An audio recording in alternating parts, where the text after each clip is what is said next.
Right, we should be live. Welcome everyone to the 9th event in our webinar series, where we try to promote Nordic scientists and their research. My name is Daniel. I'm the host of this event. I work at Milmedtek in Sweden, and this is an event hosted together with the Baker Corporation. I'm going to start by doing a little presentation about us and introduce the entire event, and then we'll move on from there. So today we're very lucky to have with us Sigrid Skånland from the Oslo University Hospital. She's going to give her lecture, Functional Precision Medicine in Chronic Lymphocytic Leukemia. You might have noticed a slight logotype change. We have expanded our webinar series, so Swedish research in cell biology has expanded to become Cell Biology Scandinavia. So we're trying to promote researchers throughout the Nordic region and countries these days, which is a good sign that we're expanding and growing. These first minutes will be dedicated to a presentation where I just introduce everything. Then I've invited Krista Rantanen, Director of Scientific Applications at Baker. She is going to present what they are up to these days. And then the main event will start at around 15:10. We will have a 45-minute lecture by Sigrid, followed by 5 minutes Q&A. Once we're done with this event, we will all be able to turn on our cameras and microphones, allowing you to ask directions to Sigrid directly. Of course, if you're more comfortable with writing your questions, then feel free to do so as well. You can do that in the chat box in the lower right corner. So, who are we? Milmedtek AB in Sweden. Our slogan is Tailored Laboratory and Industry Technologies. We're located in the southeast corner of Sweden, and we supply and install and maintain primarily custom equipment, but also some standard equipment to our customers. And we're the Swedish general agent to several leading manufacturers worldwide, including, of course, the Baker Corporation.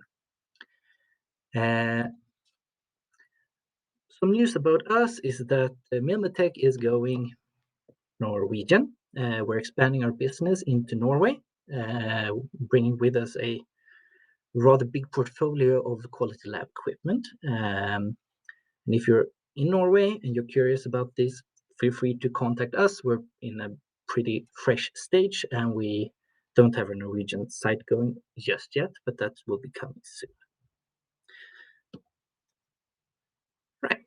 I'm also going to sneak in a little product promotion. We think that cell culture is very interesting, and we think that that should be done at physiological conditions.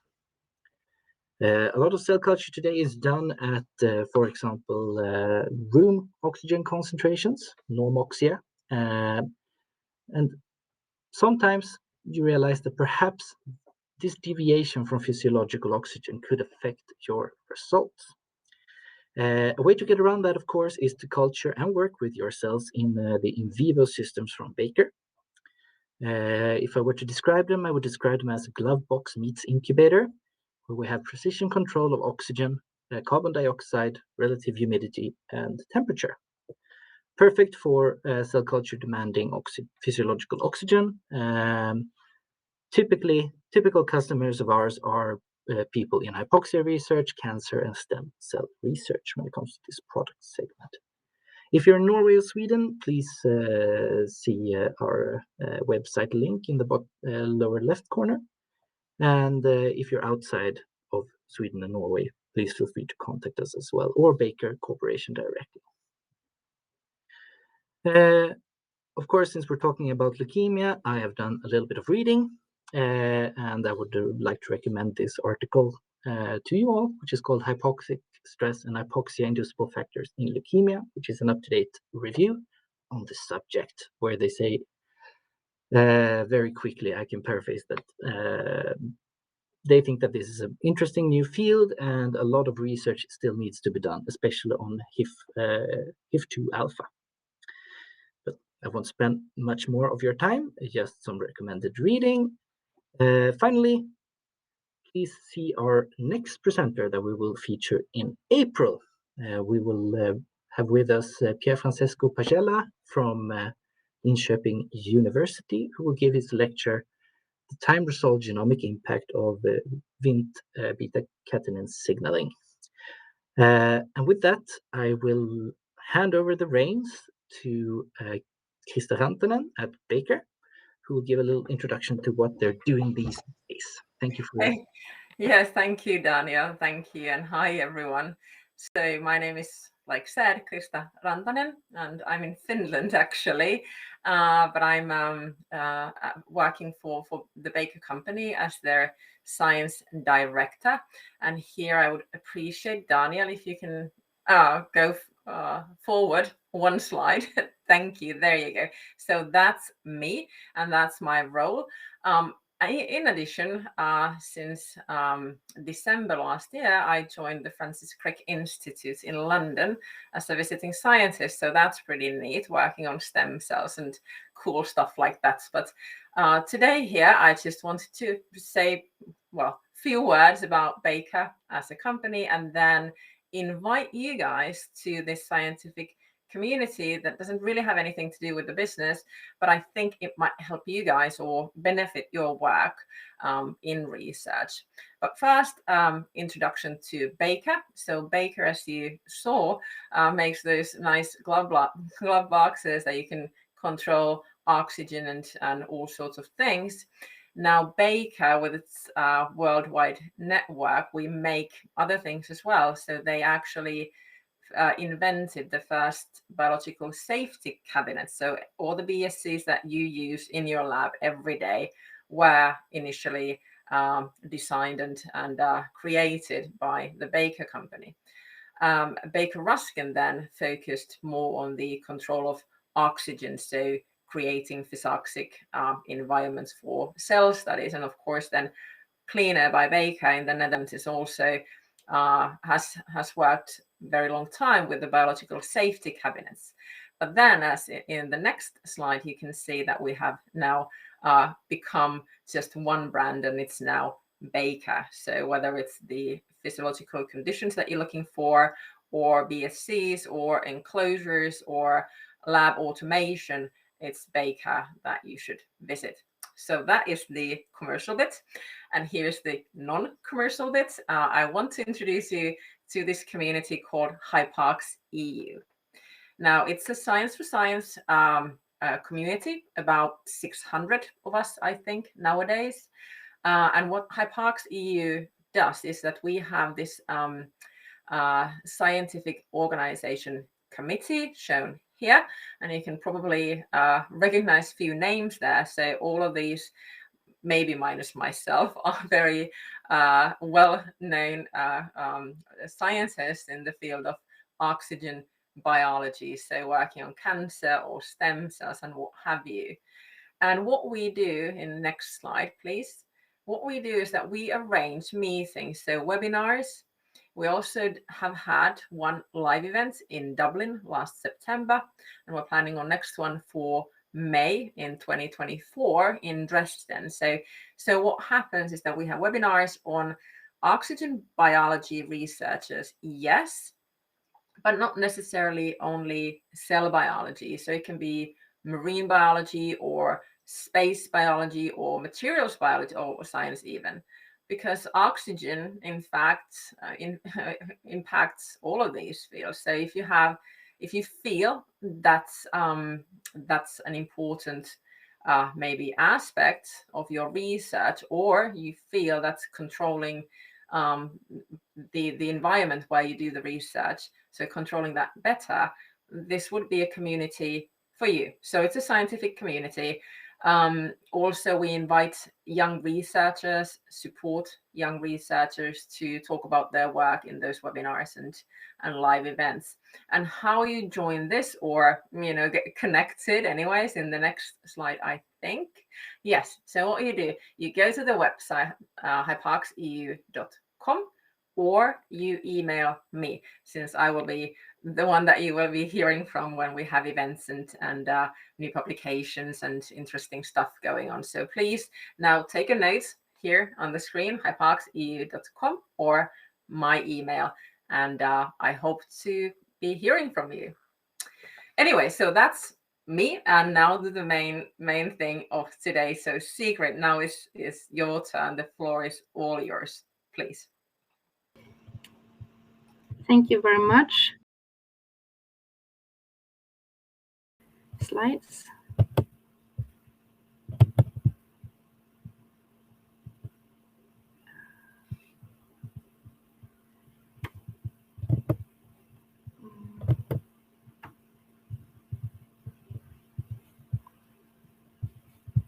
Doesn't appear. I'll try again.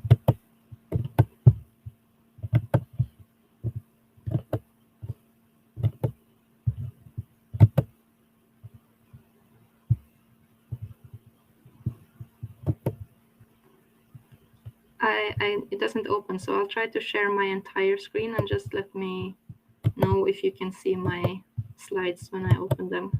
Is this okay? If something's happening, yes. Okay. Yeah, great. So thank you very much for this invitation. It's very nice to be here.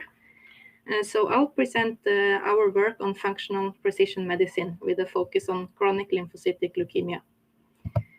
So if you imagine that I'm standing here next to my desk and I'm holding an egg in my hand, and what I would like to know is whether this egg will break if I drop it to the floor. So there are different ways that we could try to predict this. Maybe we can measure the distance from the egg to the floor, maybe look at the size of the egg or the thickness of the shell. But we would get the correct answer much faster if I simply drop it and see what happens. So similarly with this tumor cell, we are interested in knowing if a certain drug will kill this cell. And we could try to make different predictions, maybe look at gene mutations or RNA transcripts or protein expression. But we would get the correct answer much faster if we simply treat the cell with the drug and see what happens. And this is what we call functional precision. May I just suggest that you click the little hide part of the bottom. Yeah. So we can see everything. Thank you. Thank you so much. So this is what we call functional precision medicine. And the strategy is that we isolate tumor cells from the cancer patient and treat them with a different type of drugs. And then we have a readout to see if the cells die or not. And then the hypothesis is that those drugs that kill the cells will also be effective in the patient. So this has been demonstrated to work in different hematologic malignancies. There were two great publications last year on acute leukemia and lymphoma and AML. And I'll just briefly present those. So in the first study, they looked at acute leukemia and lymphoma. So they isolate patient samples from different places, so the bone marrow, the lymph node, or the peripheral blood of the patient. And then they will do a drug sensitivity screen with different drugs. And the readout is image-based. So they look at the effect only in the tumor cells. And then they can range the drugs or the effects of the drugs from high to low. And then a tumor board would give a recommendation for the treatment of the patient. So in this study, 143 patients were enrolled, and 56 of the patients received treatment guided by this drug screen. And of these, again, 30 obtained a clinical benefit. The second study was on acute myeloid leukemia, and it's a study from Finland, actually. And here they also did the ex vivo drug sensitivity testing on AML patient samples.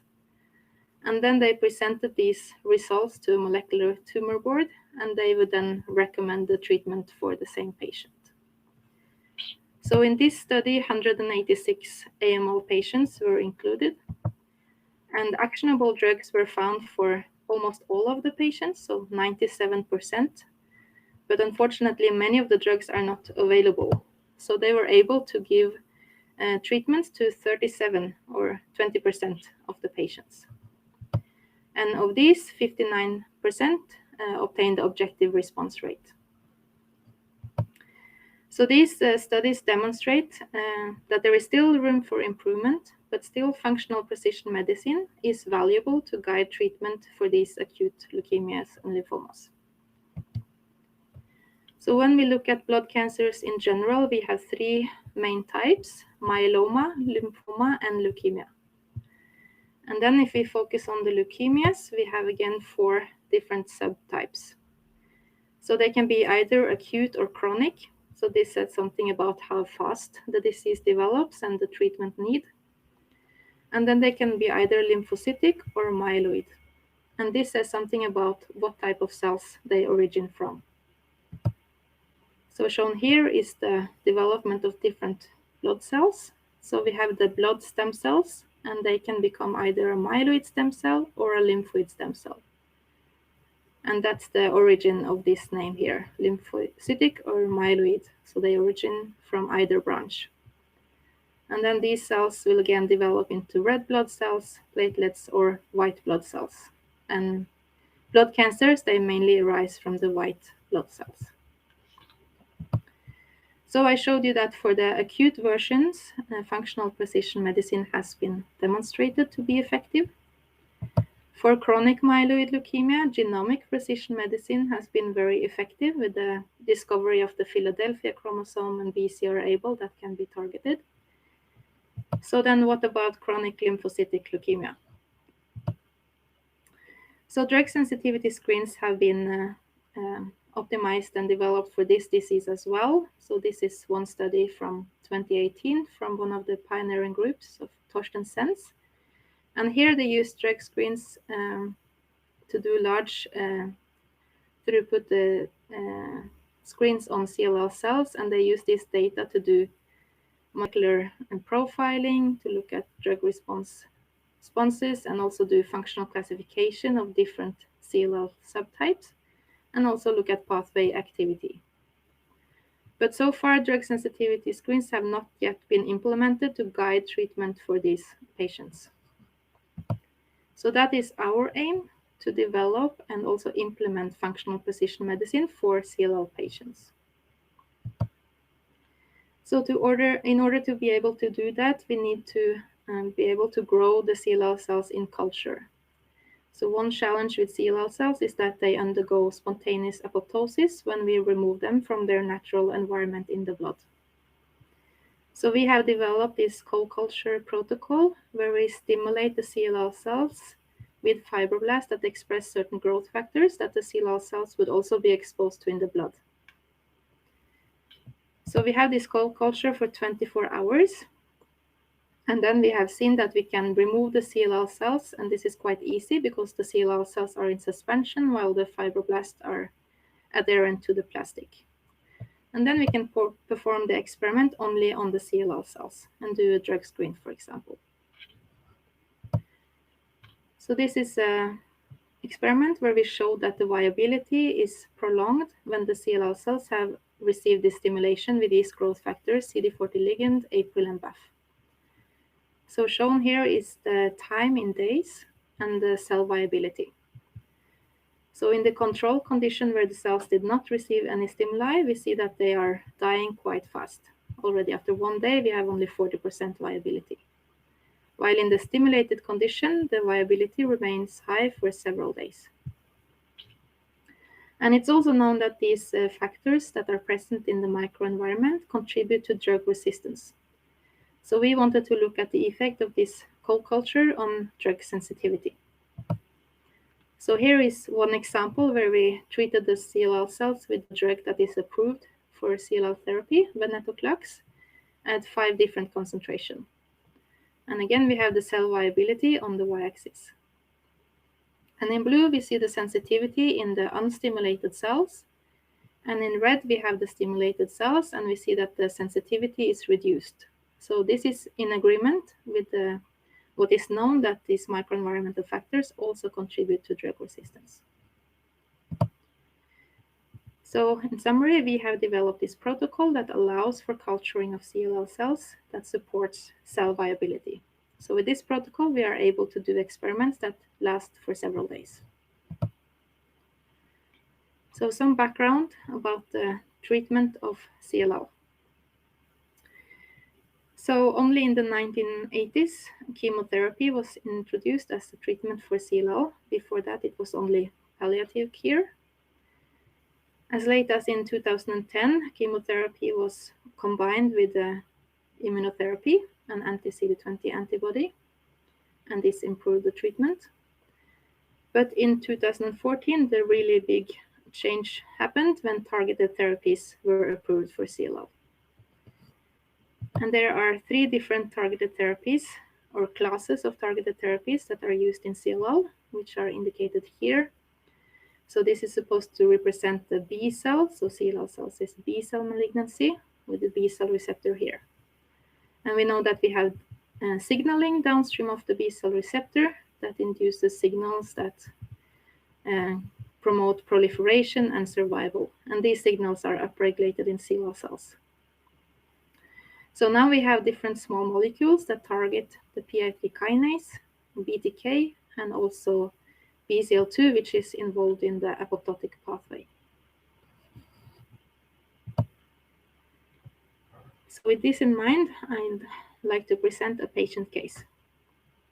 So this is a patient who presented with poor prognostic markers, for example, TP53 mutation. And shown here is the timeline since she was diagnosed with CLL. So for CLL, it's recommended to wait with therapy until the disease becomes symptomatic. So in this case, she needed treatment about 3 years after diagnosis. And she was first then treated with chemoimmunotherapy. And she obtained a complete response, and she was off therapy for several years. But unfortunately, CLL is incurable, so the typical scenario is that the patients obtain remission, but then the disease comes back and they need a new line of therapy. So in this case, they tried with chemotherapy again, but the patient or the cells did not respond. Then next, she received treatment with the first targeted therapy, BTK inhibitor ibrutinib. And this was working for a few years, but then the disease progressed again. So at this time, we collected a sample from her, and we wanted to look at the sensitivity to different treatments in her CLL cells. So first here, we treated the cells with ibrutinib, which was the treatment that she had progressed on. And the target of ibrutinib is BTK. So normally when you treat with ibrutinib, you expect that BTK phosphorylation is reduced.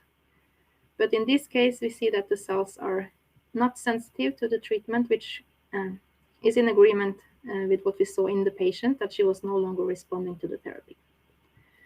And this line here indicates the maximum dose or concentration that can be achieved in the patient. So concentrations higher than this are not clinically relevant. Then we did the same experiment with the PI3 kinase inhibitor that is approved for CLL, idelalisib. And here we looked at the downstream effector AKT, and we saw that the phosphorylation was reduced, indicating that the cells are sensitive to this PI3 kinase inhibitor. And we did the same for the third class of targeted therapy, the BCL2 antagonist venetoclax. And we saw that this drug was able to induce apoptosis.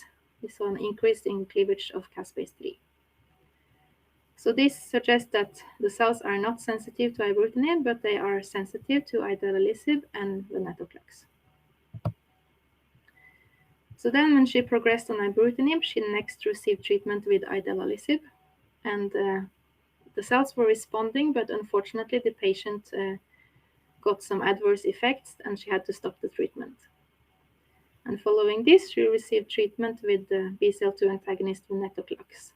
and this was working for a while, but then the disease progressed. So now she has used all the treatments that are available for CLL in Norway, and then the question is what to do next. So then we collected a second blood sample from her, and we performed a drug sensitivity test. And what we saw was that the cells responded to combined treatment with PI3 kinase inhibitor and venetoclax. We see that the cells are dying in a dose-dependent manner. And it was then decided to give her a combination with idelalisib and venetoclax, since these therapies are available in Norway. And the patient obtained a partial response, but unfortunately, again, she experienced adverse effects and the treatment had to be stopped.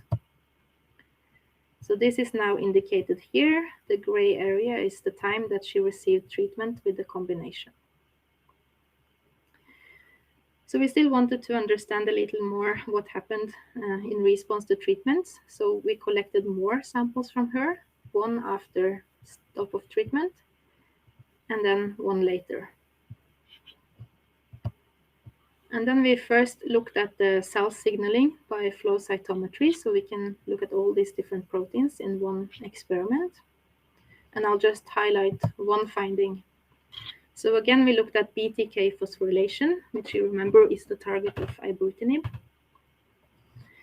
So interestingly, we saw that the BTK phosphorylation was reduced when the patient was responding to therapy.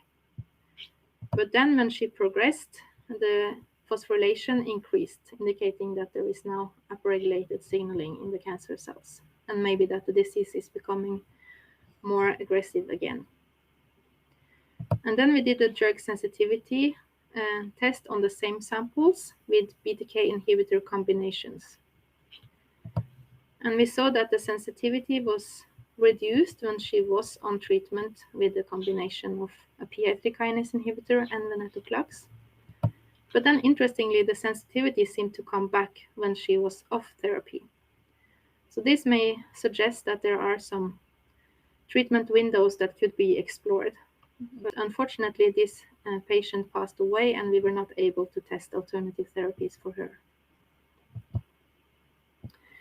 So this suggests that functional testing can identify treatment vulnerabilities, but unfortunately, we could not predict treatment tolerability.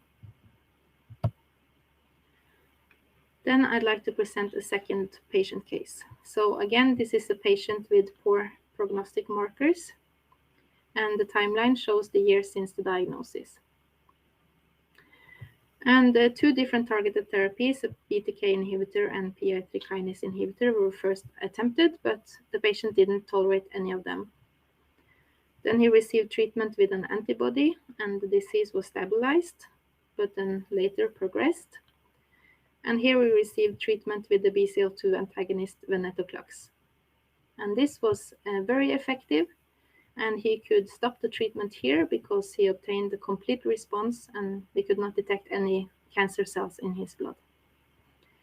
So he was off therapy for a couple of years, but then again the disease came back. And it was attempted to treat again with venetoclax, but this time the disease did not respond. So in this case, we have a patient sample from before treatment with venetoclax and upon resistance to venetoclax. And now we did a drug sensitivity test with venetoclax. So we see that in the venetoclax naive cells, the cells are responding. They die upon treatment with venetoclax, while they are much less sensitive in the resistant setting.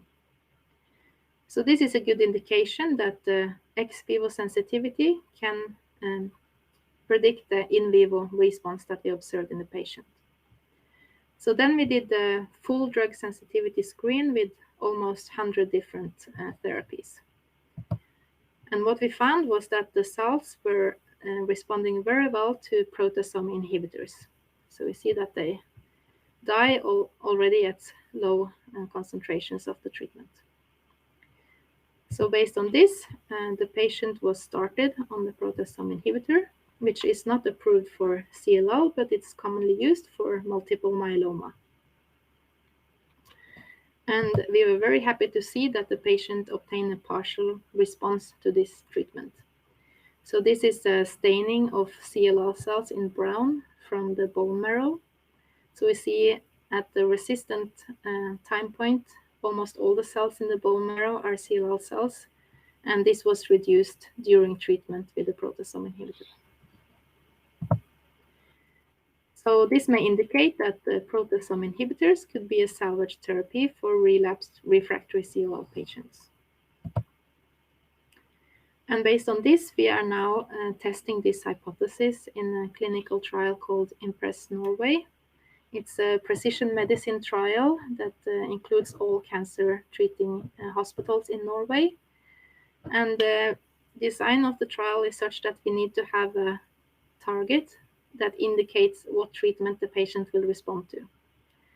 So for most of the patients that are treated on this trial, it's a gene mutation that is then paired with a drug.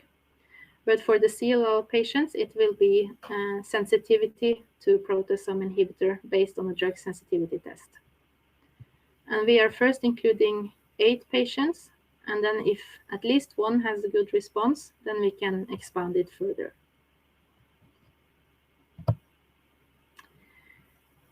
So we know that both functional precision medicine and genomic precision medicine has limitations. We are not able to treat all patients with these strategies.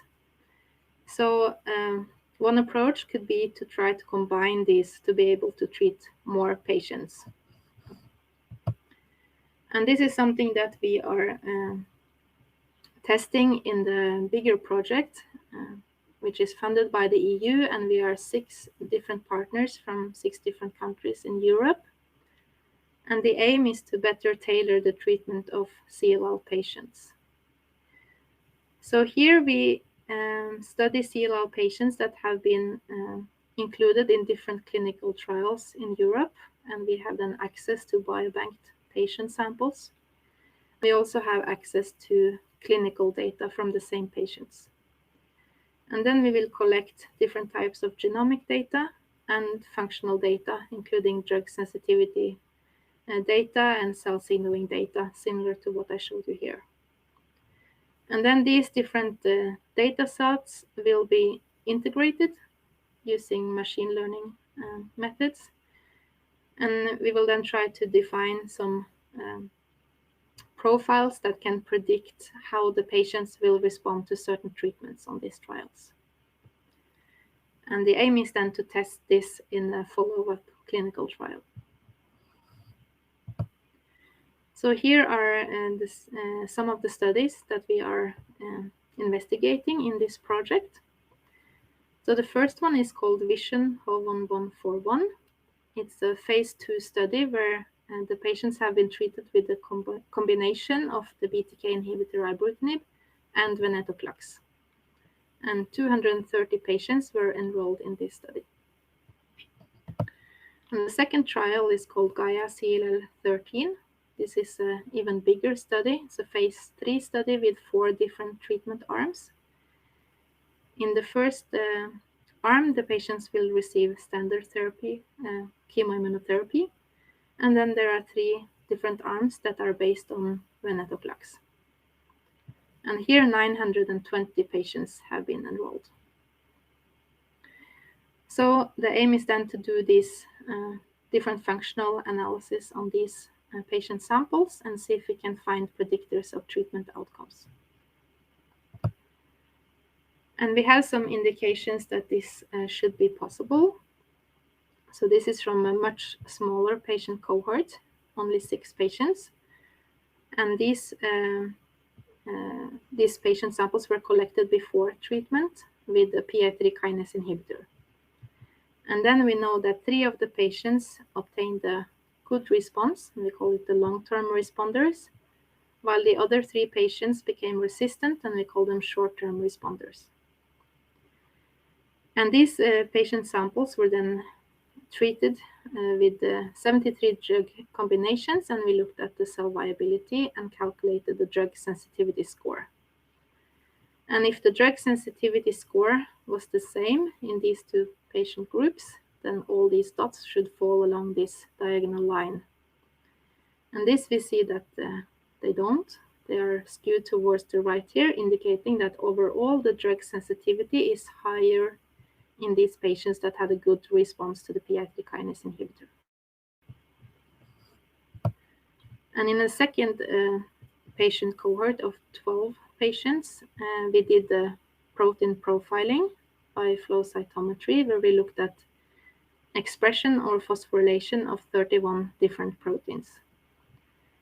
And these patients were included in a clinical trial where they also received treatment with a PI3 kinase inhibitor.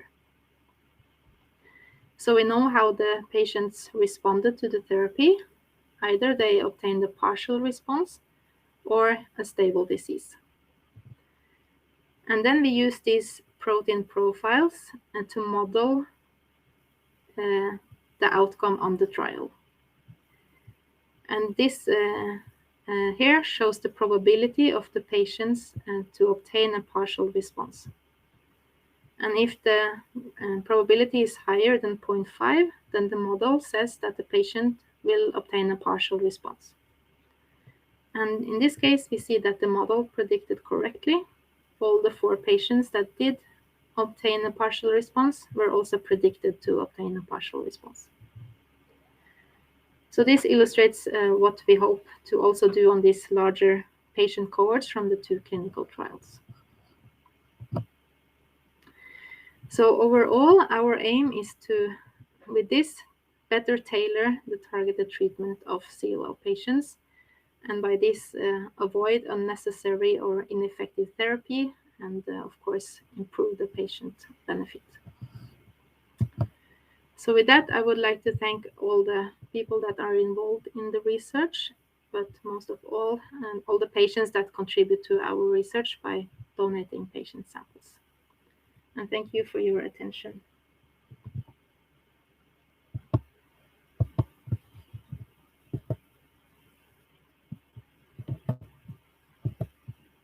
And thank you, Sigrid, for that very fascinating presentation. I think it's high time to see what questions we can get from our audience. But before I let them in, I'm going to turn off the recording of this event so that everyone is aware that it will not be recorded.